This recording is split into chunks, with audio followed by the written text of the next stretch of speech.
Hello hello प्यारे बच्चों, तो कैसे हैं आप सभी। बहुत बहुत स्वागत है आप सभी का अमित सर की क्लास में। जल्दी से अपना बता दीजिए हाल चाल। मुझे उम्मीद है कि आप सभी लोग एकदम बढ़िया हैं और अपनी पढ़ाई को अच्छे से कर रहे हैं, जैसा कि मैंने उम्मीद की है आप लोगों से। यस, तो जल्दी से बताइए अपने हाल चाल, कैसे हैं भाई आप सभी। सभी लोग बढ़िया एकदम। यस, रजन तिवारी, गगन, योगिता, सब लोग बढ़िया हो। हाँ जी, तो आज की क्लास में हम लोग क्या सीखने वाले हैं भाई। देखो, आज की क्लास में हम लोग संख्या रेखा के बारे में सीखने वाले हैं। मैंने आपसे कहा था ना, तो आज की क्लास में हम लोग संख्या रेखा के बारे में पढ़ेंगे। ठीक है, एक बार जल्दी से रिवाइज कर लेते हैं। प्राकृतिक संख्याएं क्या होती हैं, जो गिनती गिनने के काम में आती हैं। मैंने आपको बताया था कहाँ से शुरू होती है भाई। गिनती गिनने के लिए आप एक से शुरू करते हैं और कहाँ तक जाते हैं भाई, अनंत तक जाते हैं। जैसे आसमान में कितने तारे हैं, अनगिनत तारे हैं। तो प्राकृतिक संख्याएं वो है जो गिनती गिनने के उपयोग में लाई जाती है। ठीक है, वो क्या है, प्राकृतिक संख्याएं हैं। इसके बाद आती है पूर्ण संख्याएं। पूर्ण संख्याएं क्या होती हैं, जब जीरो को जो है प्राकृतिक संख्याओं के साथ में मिला दिया जाता है तो वो प्राकृतिक संख्याएं, वो संख्या समूह क्या कहलाता है, पूर्ण संख्याएं कहलाता है। ठीक है, जीरो के लिए पूछा गया था कि जीरो कौन सी संख्या है, प्राकृतिक संख्या है, पूर्ण संख्या है, दोनों है या फिर इनमें से कोई नहीं। तो इसका आंसर आया था कि जीरो जो है वो एक पूर्ण संख्या है, क्योंकि जीरो से ही तो पूर्ण संख्याएं शुरू होती हैं। शुरुआती कहाँ से होती है पूर्ण संख्याओं की, शुरुआत होती है भाई जीरो से। कहाँ तक जाती है, अनंत तक जाती है। किससे रिप्रेजेंट करते हैं पूर्ण संख्याओं को, डब्ल्यू से, क्योंकि इंग्लिश में से हम क्या कहते हैं, होल नंबर्स कहते हैं। ठीक है, इसलिए समझ में आ गया। चलो, भिन्न संख्याओं के बारे में मैंने आपको बताया था, जब किसी चीज का हिस्सा हमें बताना होता है। राजन तिवारी बोल रहे हैं कि मैंने अचीवर्स बैच लिया है। वेरी गुड बेटा, आपने अचीवर्स बैच लिया है। देखो, इस चीज से कोई फर्क नहीं पड़ता है कि हमने कौन सा बैच लिया है, आपको अपनी पढ़ाई को बस अच्छा करना है। ये एक बहुत ही मेन पॉइंट है। ठीक है, अच्छा, इसके बाद भिन्न के बारे में बात करते हैं। भिन्न कैसी संख्या होती है, भिन्न जो है वो एक ऐसी संख्या है जो कि किसी संपूर्ण चीज का कोई क्या निरूपित करती है, भाग निरूपित करती है, यानी कि हिस्सा बताती है। भाग का मतलब है बेटा हिस्सा, हिस्सा यानी कि पार्ट बताती है। क्या बताती है, पार्ट बताती है। जैसे कि मैंने आपको चॉकलेट का एग्जांपल दिया था, जैसे ये चॉकलेट है, इस चॉकलेट के अगर हम क्या कर देते हैं, कुछ हिस्से कर देते हैं। जैसे मैंने इसको यहाँ से पूरा आधा किया, फिर ये एक आधा हिस्सा कर दिया, तो मैंने चॉकलेट के 4 हिस्से कर दिए। एक हिस्सा ये, दूसरा ये, तीसरा ये, चौथा ये। मैंने टोटल कितने हिस्से कर दिए, 4 हिस्से कर दिए चॉकलेट के। ठीक है, तो अब अगर मेरे को ये बताना है कि किसी एक बंदे ने कितना हिस्सा खाया, अगर मान लो किसी ने ये वाला हिस्सा खाया है तो उसने कितना हिस्सा खाया, या किसी ने ये वाला हिस्सा खाया है तो उसने कितना हिस्सा खाया है, तो इसके लिए हम क्या बोलेंगे कि हमने एक चॉकलेट के कितने हिस्से कर दिए, एक चॉकलेट के हमने 4 हिस्से कर दिए। एक चॉकलेट के कितने हिस्से कर दिए हमने, एक चॉकलेट के हमने 4 हिस्से कर दिए। इसी को हम क्या कहते हैं, इसी को हम ये कहते हैं कि भाई ये क्या है, भिन्न है। ये क्या है, भिन्न है। और मैंने आपको लिखवाया था भिन्न कभी भी ऋणात्मक नहीं होती। ज्यादा बात नहीं करेंगे इस बात पे। पूर्णांक संख्याएं क्या होती हैं, जिसमें हम ऋणात्मक संख्याओं को भी मिला देते हैं। अगर हम ऋणात्मक संख्याओं को किसके साथ मिला देते हैं, पूर्ण संख्याओं के साथ मिला देते हैं, तो प्राप्त समूह को हम क्या कहते हैं, प्राप्त समूह को हम पूर्णांक संख्याएं कहते हैं। 3 तरह के पूर्णांक होते हैं, मैंने आपको बताया था, लिखवाया भी था। कौन कौन से होते हैं भाई, पहला होता है आपका धनात्मक पूर्णांक। ठीक है, पहला धनात्मक पूर्णांक होता है। दूसरा होता है बेटा आपका कौन सा पूर्णांक, दूसरा होता है आपका ऋणात्मक पूर्णांक। ठीक है, और तीसरा कौन सा होता है, तीसरा होता है आपका शून्य। शून्य यानी कि जिसे हम क्या बोलते हैं, शून्य यानी कि जिसे हम बोलते हैं जीरो। ठीक है, तो ये तीनों आपके क्या हो गए, 3 तरह के पूर्णांक होते हैं, ध्यान रखिएगा। ये सभी आपके क्या हैं, पूर्णांक हैं। सभी क्या है, पूर्णांक हैं। और एक बात और आपको याद रखनी है कि जो जीरो होता है, यानी कि जो शून्य होता है, वो ना तो धनात्मक होता है ना ऋणात्मक होता है, बस जीरो है। लेकिन जीरो को भी हम क्या कहते हैं, पूर्णांक कहते हैं। ठीक है, इंटीजर, इंटीजर कहते हैं। और इनको हम किससे दिखाते हैं भाई, इनको हम या तो आई से दिखाते हैं, या तो फिर किससे दिखाते हैं, जेड से दिखाते हैं। या तो आई से या फिर जेड से दिखाते हैं। ठीक है, आई या जेड से इंटीजर्स कहते हैं ना इंग्लिश में। चलो, अब परिमेय संख्याओं की जरूरत क्यों पड़ी थी? क्योंकि हमें ऐसी संख्याओं को दिखाना था जो अंश बटे हर के रूप में तो हो, ठीक है, जो अंश बटे हर के रूप में और उसके साथ माइनस भी लगा हो। तो इसे हम भिन्न तो नहीं कह सकते क्योंकि भिन्न तो ऋणात्मक होती नहीं है। तो इसको क्या नाम दिया जाए? तो इसीलिए इसको हमने परिमेय संख्या का नाम दिया था। इसको हमने परिमेय संख्या का नाम दिया था, एक नया नाम दिया था। क्या होती है परिमेय संख्या? कोई भी एक ऐसी संख्या जो p बटे q के रूप में लिखी जा सकती है और जहां पर हम ये भी कहते हैं कि अगर वो p बटे q के रूप में नहीं है तो उसे हम p बटे q के रूप में बदल सकते हैं, बदला जा सकता है p बटे q के रूप में, तो भी वो क्या कहलाती है? परिमेय संख्या कहलाती है। शर्त ये होती है कि आपका q जो है वो 0 के बराबर नहीं होना चाहिए। q should not be equal to 0। बेटा q जो है वो आपका 0 के बराबर नहीं होना चाहिए। ठीक है, अब आगे बढ़ते हैं। अपरिमेय संख्या क्या है? जो p बटे q के रूप में नहीं लिखी जा सकती। जैसे कि पाई है, पाई का मान क्या होता है? 3.1415926535 ठीक है, और इसके आगे भी जाता है, लेकिन कहाँ तक जाता है बेटा ये हमें नहीं पता। तो इसका मतलब हमें क्या करना पड़ेगा? जब हमें यही नहीं पता कि कितने जो है अंक है, तो हम दशमलव हटा के बटे में कितनी जीरो लगाएं हमें नहीं पता। तो इसलिए ये अपरिमेय संख्या है। कौन? पाई। ठीक है, अब इसके बाद p बटे q के परिमेय होने की शर्त क्या होती है? q should not be equal to 0। q जो है वो 0 के बराबर नहीं होना चाहिए। चलिए, पूर्णांक हो गया था, ये सब पढ़ा दिया था मैंने आपको। और इसके बाद हमें पढ़ना था संख्या रेखा के बारे में। ये रहा संख्या रेखा, जो आज का मेन टॉपिक है, संख्या रेखा। भाई संख्या रेखा क्या है? कौन बताएगा संख्या रेखा के बारे में आप लोगों में से? संख्या रेखा क्या होती है? जिसे हम कहते हैं नंबर लाइन। बताओ, संख्या रेखा किसे कहते हैं? जल्दी से बता दो फटाफट से।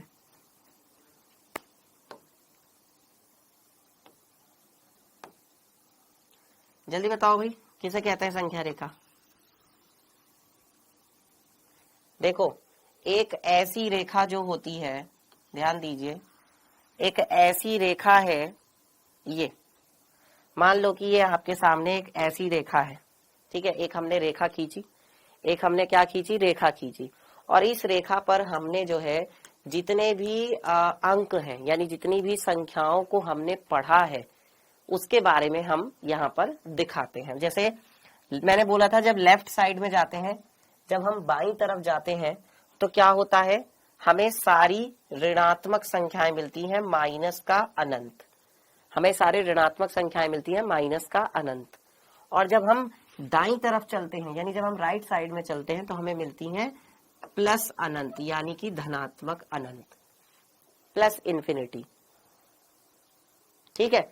अच्छा, इन दोनों के बिल्कुल बीच में क्या होता है भाई? ठीक है, एक तरफ तो प्लस हो गया इन्फिनिटी, एक तरफ हो गया माइनस इन्फिनिटी। इन दोनों के बिल्कुल बीचों बीच में क्या होता है? इन दोनों के बिल्कुल बीचों बीच में होता है आपका जीरो। क्या होता है? जीरो होता है, यानी कि शून्य होता है। अब जब हम शून्य के राइट साइड में चलते हैं तब क्या होता है? देखो, अगर हम शून्य के राइट साइड में चलते हैं तो क्या होता है, और जब हम शून्य के लेफ्ट साइड में चलते हैं तो क्या होता है? ये बात ध्यान देने वाली है। जब हम जीरो के राइट साइड में चलते हैं तो क्या होता है, जब हम जीरो के लेफ्ट साइड में चलते हैं तो क्या होता है? तो देखो बेटा, जीरो के राइट साइड में चलने पर हमें सारी की सारी धनात्मक संख्याएं मिलती हैं। कौन सी संख्याएं मिलती हैं? धनात्मक संख्याएं मिलती हैं, जिसको हम कहते हैं प्लस वाली संख्याएं, पॉजिटिव वाली संख्याएं। और जब हम लेफ्ट साइड में चलते हैं तो हमें सारी की सारी ऋणात्मक संख्याएं मिलती हैं, ऋणात्मक संख्याएं मिलती है, जिसे हम कहते हैं माइनस वाली संख्याएं। ठीक है। अब इसके बाद प्यारे बच्चों, एक चीज संख्या रेखा पर आपको बहुत ध्यान से समझना है, और वो ये है कि भाई जीरो के जितनी दूर आप एक लिखोगे उतना ही एक से दो आपको दूर लिखना है। जैसे मान लो जीरो से इतनी दूरी पर हमने एक लिखा, ठीक है, तो जीरो से जितनी दूरी पर आपने एक लिखा है उतनी ही दूरी पर आप दो लिखोगे, फिर उतनी ही दूरी पर आप तीन लिखोगे, फिर उतनी ही दूरी पर आप चार लिखोगे, है ना, उतनी ही दूरी पर आप फिर पांच लिखोगे। मतलब आपको ऐसा नहीं करना है कि आपने संख्या रेखा ये बनाई और यहाँ पे लिखा है 0, यहाँ पे लिखा है 1 और यहाँ पे आपने लिखा 2, है ना। इस तरह की संख्या रेखा जो है वो गलत है, ये संख्या रेखा गलत है, ऐसी नहीं होती संख्या रेखा। आप ये देखिए ना, 0 और 1 के बीच में तो सिर्फ इतनी सी डिस्टेंस है यहां से यहां तक, और 1 से 2 के बीच में कितनी डिस्टेंस है, यहां से लेके यहां तक, इतनी ज्यादा डिस्टेंस, जो कि क्या होनी चाहिए, बराबर होनी चाहिए। डिस्टेंस क्या होनी चाहिए, बराबर होनी चाहिए, कम ज्यादा नहीं होनी चाहिए, ठीक है। अच्छा, अब 0 से जितनी दूर तुमने 1 लिया है, 0 से जितना दूर 1 लिया है, 0 से उतना ही दूर क्या लेंगे, -1 लेंगे। 0 से जितना दूर 1 लिखा है, 0 से उतना ही दूर बाईं तरफ क्या आ जाएगा, -1 आ जाएगा, ये रहा -1, ठीक है। फिर -1 से उतनी ही दूर क्या लिख दोगे, -2, फिर उतनी ही दूर क्या लिख दोगे, -3, फिर उतनी ही दूर क्या लिख दोगे, -4, फिर उतनी ही दूर क्या लिख दोगे, -5, और इस तरीके से ये चलता जाएगा आगे, और ये इधर की तरफ चलता जाएगा, ठीक है। इतना सबको समझ में आ गया, बताओ जल्दी से, इतना सबको क्लियर है प्यारे बच्चों, यहां तक सबको क्लियर है?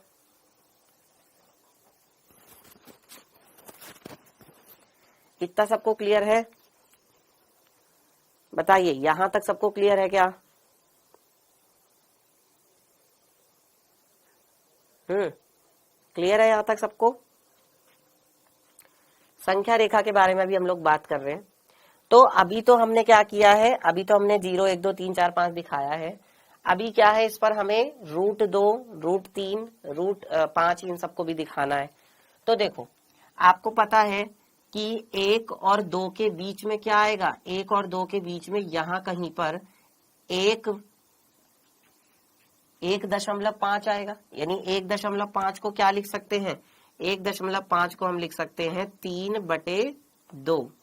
बताओ, 1.5 को हम 3/2 लिख सकते हैं, क्योंकि 1.5 होता है ना, 1.5 ही तो है ये 3/2, ठीक है। 3/2 क्या है, 1.5 है, जो 1 और 2 के बीच में होगा, बिल्कुल बीच में, ठीक है।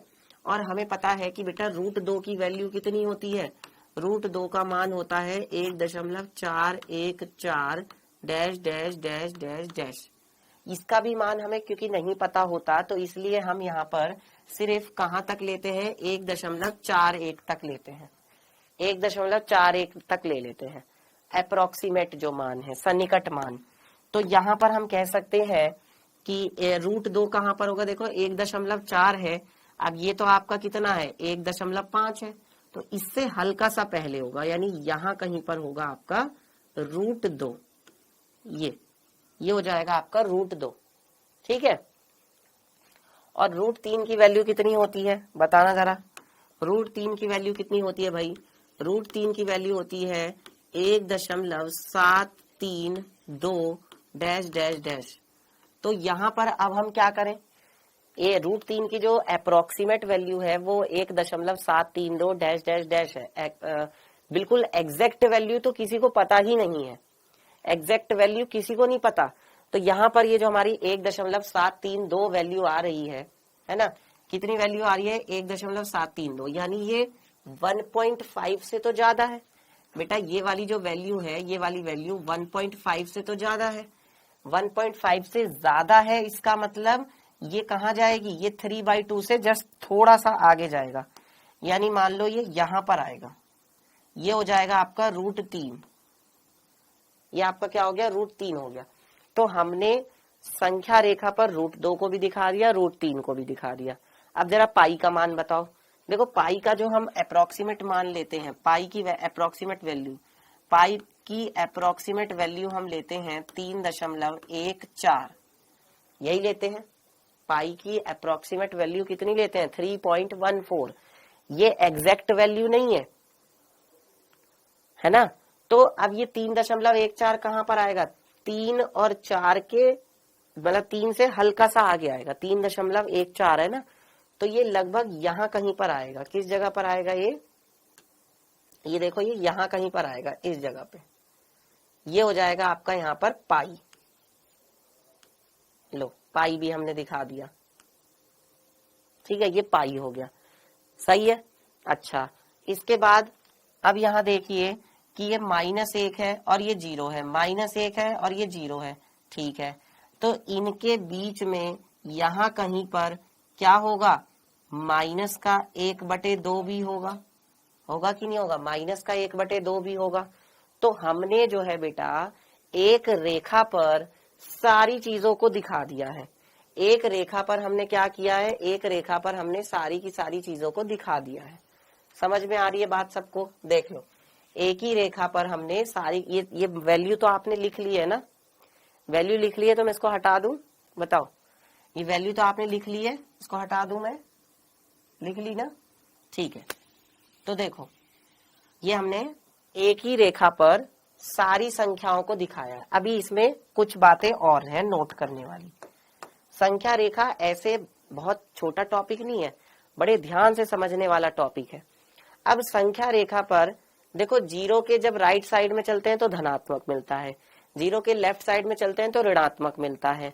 अच्छा, अगर हम 0 के कहां से कहां जाएं, अगर हम 0 के बाएं से दाएं जाएं, कहां से कहां जाएं, अगर हम 0 के, या कह सकते हैं कि हम संख्या रेखा पर लेफ्ट साइड से राइट साइड की तरफ चलते हैं, लेफ्ट साइड से राइट साइड पर अगर हम चलते हैं संख्या रेखा पर, तो हमें क्या मिलता है भाई, हम लेफ्ट साइड से राइट साइड की तरफ चलते हैं, लेफ्ट से राइट जाते हैं, तो हमें कौन सा क्रम मिलता है, कौन सा क्रम मिलता है हमें, बताओ जरा। अगर लेफ्ट से राइट साइड जाते हैं तो कौन सा क्रम मिलता है संख्याओं का, लेफ्ट से राइट जाने पर संख्याओं का कौन सा क्रम मिलता है? बच्चों मजा आ रहा है, समझ में आ रहा है आप लोगों को? इतना कोई नहीं बताता है बेटा, ये भी मैं बता दूं आप लोगों को, जो जितनी बातें मैं आप लोगों को बता रहा हूं इतनी बातें कोई नहीं बताता है, ठीक है। तो यहाँ पर कहने का मतलब क्या है, जब लेफ्ट से राइट में जाते हैं तो पहले देखो क्या मिल रहा है, 1 मिल रहा है, 1 से आगे बढ़े 2, 2 से आगे 3, 3 4 5 6 7 8 9, मतलब क्या हो रहा है, बढ़ जा रही है संख्याएं, बढ़ती हुई जा रही है संख्याएं, यानी हमें कौन सा क्रम मिल रहा है, आरोही क्रम मिल रहा है। कौन सा क्रम मिल रहा है हमें, हमें संख्याओं का आरोही क्रम मिलता है, आरोही क्रम, ठीक है। और अगर हम कहां से कहां जाएं, अगर हम राइट साइड से लेफ्ट साइड की तरफ जाएं, यानी राइट साइड से लेफ्ट साइड जाएं, तो क्या होगा, अगर राइट से लेफ्ट चलें तो क्या होगा भाई, देखो इधर से इधर चलना है, तो 5 पे है, 4 पे है, 3 पे है, 2 पे, फिर 1 पे, फिर 0 पे, है ना, 5 4 3 2 1 0। तो इसका मतलब क्या हो रहा है, इसका मतलब संख्याएं घट रही है बेटा, संख्याएं घट रही हैं, इसका मतलब कौन सा क्रम हुआ, संख्याएं घटने का मतलब कौन सा क्रम हुआ, ये हो गया बच्चे आपका अवरोही क्रम। कौन सा क्रम हो गया आपका, अवरोही क्रम। अवरोही क्रम को हम क्या बोलते हैं, अवरोही क्रम को हम कहते हैं घटता हुआ क्रम, घटता हुआ क्रम, ठीक है। कौन सा क्रम कहलाता है वो, घटता हुआ क्रम। अच्छा, अब इसमें एक बात और समझने वाली है कि जरा ध्यान से देखिए प्यारे बच्चों, ये जो 1 से संख्या शुरू हो रही है, 1 से ये वाली आगे वाली, इनको हम कौन सी संख्याएं कहते हैं, जो संख्याएं 1 से शुरू होती है, गिनती गिनने वाली संख्याएं, याद है, 1 2 3 4 5, ये कौन सी संख्या है, गिनती गिनने वाली संख्याएं। तो हमने अपनी संख्या रेखा पर कौन सी संख्याएं दिखाई है, प्राकृतिक संख्याएं दिखाई हैं, प्राकृतिक संख्याएं दिखाई है कि नहीं, प्राकृतिक संख्याओं को दिखाया है, प्राकृतिक संख्याओं को दिखाया है। फिर हमने क्या किया, फिर हमने अगर इसमें 0 को भी मिला दिया तो क्या होगा, देखो अब हमने क्या किया, अब हमने 0 को भी मिला दिया, अब हमने 0 को भी ले लिया इसी के साथ, तो अब हमारी संख्याएं कौन सी हो गई, अब हमारी संख्याएं हो गई पूर्ण संख्याएं, ठीक है। अब हमारी संख्याएं कौन सी हो गई, पूर्ण संख्याएं, ठीक है। प्राकृतिक संख्याएं भी हो गई, पूर्ण संख्याएं भी हो गई, समझ में आ रहा है, प्राकृतिक संख्याएं भी हो गई, पूर्ण संख्याएं भी हो गई। इसके बाद ये वाली संख्याएं कौन सी हैं भाई? देखो ये जो -1, -2, -3, -4, -5, ये वाली संख्याएं कौन सी हैं? ये वाली संख्याएं हैं आपकी ऋणात्मक संख्याएं। ये ऋणात्मक संख्याएं हैं। और अगर हम ऋणात्मक संख्याओं को पूर्ण संख्याओं के साथ मिला देते हैं तो क्या होता है? ऋणात्मक संख्याओं को पूर्ण संख्याओं के साथ मिला देते हैं तो वो कौन सी संख्याएं बन जाती हैं? पूर्णांक संख्याएं, इंटीजर। वेरी गुड, बहुत बढ़िया भाई, क्या बात है। क्या बोलते हैं फिर हम उन्हें? ये पूरा का पूरा जो है क्या हो जाएगा? पूरा का पूरा यहां से लेके यहां तक, ये पूरा यहां से लेके, ये पूरा यहां से लेके और यहां तक, ये पूरा क्या हो जाएगा? ये पूरा हो जाएगा बच्चे आपका पूर्णांक। पूर्णांक हो जाएगा, पूर्णांक हो जाएगा पूरा का पूरा। ठीक है, पूर्णांक यानी कि इंटीजर। और बच्चों हमने देखो ये जो -1/2 है ये तो भिन्न तो नहीं है। ठीक है, जो ये 3/2 है ये क्या है? 3/2 क्या है बेटा? बताओ जरा, 3/2 क्या है? 3/2 जो है ये आपकी यहाँ पर भिन्न है। बोलो है कि नहीं है? 3/2 क्या है? भिन्न है। 3/2 भिन्न है। और जो ये -1/2 है ये क्या है? -1/2 जो है बेटा ये क्या है? परिमेय संख्या है। बोलो है या नहीं है? -1/2 क्या है? परिमेय संख्या है। बताओ। दौलत राम बेटा आगे की नहीं होगी, पहले ये पढ़ाऊंगा उसके बाद ही पढ़ाऊंगा। ठीक है, मैं अपने हिसाब से पढ़ा रहा हूं।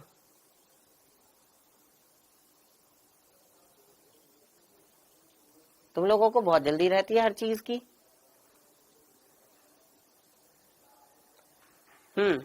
तो यहां पर क्या है?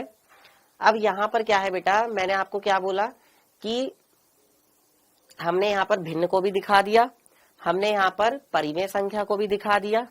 ठीक है, भिन्न भी दिखा दिया, परिमेय संख्या भी दिखा दिया। अब कौन सी संख्या रह गई? अपरिमेय संख्या। अपरिमेय संख्या कौन है? ये रही पाई। पाई क्या है आपकी? अपरिमेय संख्या है। बोलो है कि नहीं है ना? तो इसको भी दिखा देते हैं, ये रहा पाई। ये जो पाई जो है ये क्या है? ये अपरिमेय संख्या है। अपरिमेय संख्या। तो एक संख्या रेखा में इतनी सारी चीजें हैं, इतनी सारी बातें हैं। क्या आप लोगों को ये बातें पता थी पहले से? अभी इसमें एक बात और है। ठीक है, तो ये आपकी अपरिमेय संख्या भी हो गई, परिमेय संख्या भी हो गई, भिन्न भी हो गई, है ना? ये रही भिन्न, है ना? प्राकृतिक संख्या भी हो गई, पूर्ण संख्या भी हो गई, पूर्णांक भी हो गए। सारी संख्याओं को हमने यहाँ पर दिखा दिया है। सारी जितनी भी संख्या है उसको हमने संख्या रेखा पर दिखा दिया है। इसलिए बेटा इसको हम बोलते हैं वास्तविक संख्या रेखा। क्या कहते हैं इसको हम? इसको हम लोग कहते हैं वास्तविक संख्या रेखा। वास्तविक संख्या रेखा क्या कहा जाता है इसको प्यारे बच्चों? वास्तविक संख्या रेखा, क्योंकि ये सारी की सारी संख्याएं क्या है? वास्तविक संख्याएं हैं। मैंने बताया था ना कि जब हम एक झोले में, एक थैले में अगर परिमेय संख्याओं को और अपरिमेय संख्याओं को दोनों को भर लेते हैं तो वो झोला क्या कहलाता है? वास्तविक संख्याओं। वो वास्तविक संख्याओं का समूह कहलाता है। वास्तविक संख्याएं, वास्तविक संख्याएं वो संख्याएं हैं जिनको हम संख्या रेखा पर प्रदर्शित कर सकते हैं। हमने संख्या रेखा पर दिखा दिया है सबको। समझ में आ गई बात? ठीक है, अब इसमें एक बात और याद रखेंगे कि बेटा ये जो 4 से 5 के बीच की दूरी है, जो 3 से 4 के बीच की दूरी है ना? जो 2 से 3 के बीच की दूरी है, जो 0 से 1 के बीच की दूरी है, इस दूरी को क्या कहा जाता है बेटा? बताओ। संख्या रेखा पर इस दूरी को क्या कहा जाता है? 4 से 5 की जो ये दूरी है, इस दूरी को क्या कहा जाता है? 4 से 5 की बीच की दूरी को क्या कहा जाता है? इसको कहा जाता है इकाई दूरी। कौन सी दूरी? इकाई दूरी। इकाई दूरी कहा जाता है इसको। इकाई दूरी यानी कि बेटा, और वो भी कौन सी दूरी? एक इकाई दूरी। एक इकाई दूरी यानी 1 यूनिट डिस्टेंस। क्या बोला जाता है? 1 यूनिट डिस्टेंस। 1 यूनिट डिस्टेंस जिसको हम एक एकक दूरी भी कहते हैं। एक एकक दूरी। एक एकक दूरी, 1 यूनिट डिस्टेंस। एक एकक दूरी, 1 यूनिट डिस्टेंस भी कहते हैं इसको हम। समझ में आ गया सबको? सबको समझ में आ गया यहाँ तक? 1 यूनिट डिस्टेंस, एक एकक दूरी। संख्या रेखा के बारे में सारी चीजें पता चल गई। आरोही क्रम कब मिलेगा? लेफ्ट से राइट जाने पर। राइट से लेफ्ट जाने पर अवरोही क्रम मिलेगा। जो 0 है वो ना तो धनात्मक है ना ही ऋणात्मक है। जब 0 के दाईं तरफ चलते हैं तो धनात्मक संख्याएं मिलती हैं, जब 0 के बाईं तरफ चलते हैं तो ऋणात्मक संख्याएं मिलती हैं, जब 0 के दाहिने तरफ चलते हैं तो 0 से बड़ी संख्याएं मिलती हैं, जब 0 के लेफ्ट साइड चलते हैं तो 0 से छोटी संख्याएं मिलती हैं। इतना कोई बताता है? इस बात का जवाब दे दो जरा पहले तो मुझे। बताता है कोई इतना? तुम्हारे स्कूल में टीचर ने बताया था इतना? सच सच बताना। क्या स्कूल में टीचर ने इतना बताया था? अमित सर ने तो बता दिया, तुमने मजे मजे में पढ़ भी लिया, तुम्हें सारी चीजें पता भी चल गई।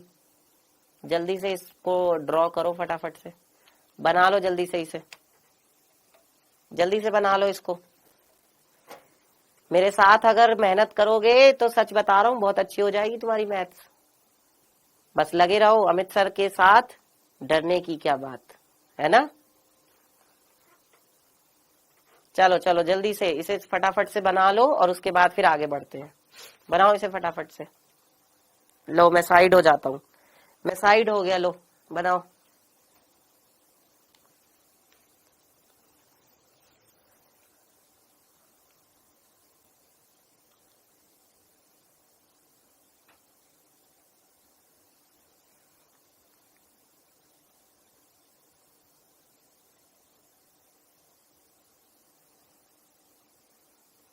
चलिए तो इसके बाद आगे बढ़ते हैं बच्चों और एक क्वेश्चन करते हैं। इस क्वेश्चन का जरा आंसर दे दो। क्या है क्वेश्चन हमारे सामने? क्वेश्चन क्या है भाई हमारे सामने? आरोही क्रम प्राप्त होता है जब संख्या रेखा पर कहां से कहां चलते हैं भाई? बताओ आरोही क्रम कब प्राप्त होता है?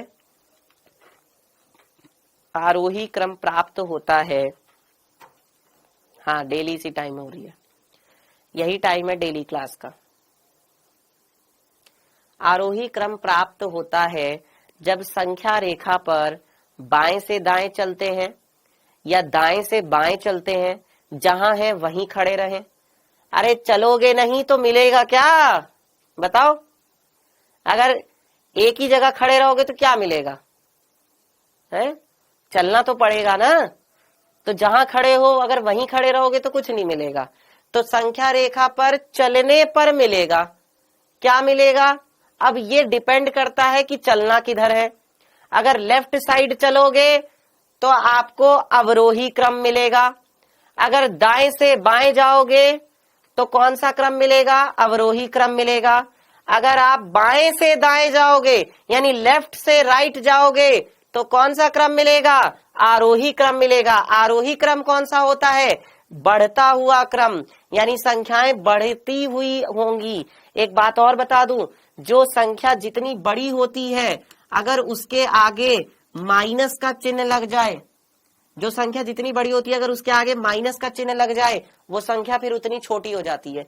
अगर आपसे ये पूछा जाए 5 बड़ा है कि माइनस का 7 बड़ा है तो आप कहेंगे कि 5 बड़ा है। कौन बड़ा है? 5 बड़ा है। वैसे अगर आपसे पूछा जाता 5 बड़ा है या 7 बड़ा है तो आप बता ही देते कि 7 बड़ा है, लेकिन क्योंकि 7 से पहले क्या लग गया? 7 से पहले माइनस लग गया। वो माइनस क्या कर देता है? उसको घटा देता है, कम कर देता है, नुकसान को दिखाता है। माइनस किसको दिखाता है? नुकसान को, कमी को दिखाता है, हानि को दिखाता है। इसका मतलब प्यारे बच्चों जो माइनस का 7 है वो 5 से भी छोटा है। तो ये बात याद रहेगी, ठीक है। तो कब हमें आरोही क्रम मिलेगा? जब हम बाएं से दाएं चलते हैं, जब हम संख्या रेखा पर बाएं से दाएं चलते हैं। चलो ठीक है, अगला, इनमें से कौन सी सम संख्या है? अब इससे पहले सम संख्या के बारे में जानना जरूरी है। सम संख्याएं कौन सी होती है, कौन बच्चा बताएगा? कौन होती हैं सम संख्याएं प्यारे बच्चों, बताओ जल्दी से। इवन नंबर्स जिसको कहते हैं, सम संख्याएं इवन नंबर्स, सम संख्याएं इवन नंबर्स कौन सी होती हैं ये? देखिए, 2 से पूरी तरीके से भाग होने वाली संख्या को सम संख्या कहते हैं। इसकी 2 बात है प्यारे बच्चों। इसकी पहचान कैसे की जा सकती है? सबसे जो अच्छी ट्रिक है मैं आपको बता दूं, आपको जैसे कोई भी संख्या दी जाती है तो आप क्या करेंगे, आप इकाई वाला अंक देखिए। कौन सा अंक देखना है? इकाई वाला अंक। अरे इमली वाला अंक नहीं, इकाई वाला अंक। इकाई वाला अंक देखेंगे। अगर इस इकाई वाले अंक पर कौन सा अंक है बताओ? इस इकाई वाले अंक पर अगर 0 है, या फिर 2 है, या फिर 4 है, या फिर 6 है, और या फिर तो 8 है। अगर इनमें से कोई सा एक अंक आता है इकाई वाले अंक पे, 0, 2, 4, 6, 8, इनमें से कोई सा एक अंक आता है तो वो संख्या कौन सी होगी? सम संख्या होगी। वो संख्या होगी सम संख्या। सिंपल, ठीक है। जैसे कि मान लीजिए 2, 3, 5, 8 ये एक संख्या है। अब आपसे पूछा जाए ये संख्या कैसी है, तो आप तुरंत बता सकते हो। इसका इकाई का अंक देखोगे क्या है, इसका इकाई का अंक 8 है, इसका मतलब ये सम संख्या है। इकाई का अंक क्या है इसका? 8 है, इसका मतलब ये सम संख्या है। ठीक है, चलो अब जरा क्वेश्चन का आंसर दे दो। हाँ बताओ, इनमें से कौन सी सम संख्या है भाई? बताओ, इनमें से कौन सम संख्या है?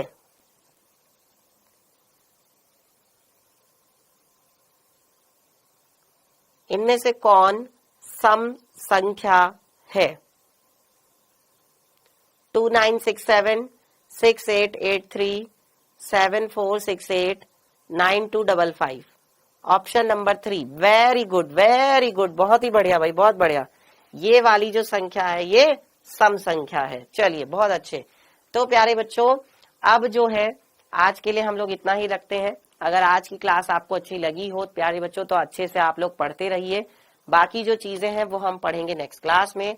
अगली क्लास में हम लोग सीखेंगे 2 परिमेय संख्याओं के बीच में परिमेय संख्या निकालना। कल की क्लास में सीखेंगे 2 परिमेय संख्याओं के बीच में परिमेय संख्या निकालना। ठीक है, तब तक के लिए अपना ध्यान रखिए। Take care, tata, bye bye.